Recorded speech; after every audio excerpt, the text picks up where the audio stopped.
বাবা ইলিশ মাছ এই খাবো, ভদ্রলোকটা আমার কাছে একটি টাকাও নেই। আমি আমার ছেলেকে বললাম, মিডিয়ার বাবা সামনে এসে কি ইলিশ পরিমাণ মাছ বাজারে কান্নাকাটি উঠে করলো নাই। পরের দিন আমার তার ছেলে সন্তান আবার বলছে বললো, ইলিশ বাবা মাছ ইলিশ খাওয়ার মাছ জন্য, খাবো।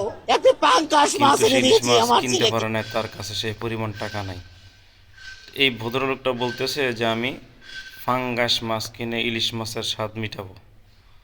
অথচ এই ভদ্রলোকটা ছবিতে দেখেন তার ঘোরাঘুরির অবস্থা, সে বউকে নিয়ে হানিমুন করতেছে। এইখানে কি তার টাকা নাই? একবার হানিমুন করতে গেলে কত হাজার টাকা লাগে। চিন্তা করেন, এই সমস্ত বদমাশদের কারণে শিক্ষকদের বদনাম, এই সমস্ত বাটফাটদের কারণে দেশের দুর্নাম। এদেরকে আইনের আওতায় এনে তাদেরকে আমি মনে করি সাজা প্রদান করতে হবে। এদেরকে সাজা দিলে তারপরে যে মনে ঠিক হবে। এইসব বাটফাটদেরকে আসলে সমাজ থেকে এই, দূরে রাখতে হবে। এরা যদি মিথ্যা কথা বলে, এদের কাছ থেকে ছাত্রছাত্রীরা কী শিখবে? তারাও তো ঠিক এরকমই শিখবে, এরকম মিথ্যা কথা, এরকম অভিনয় শিখবে।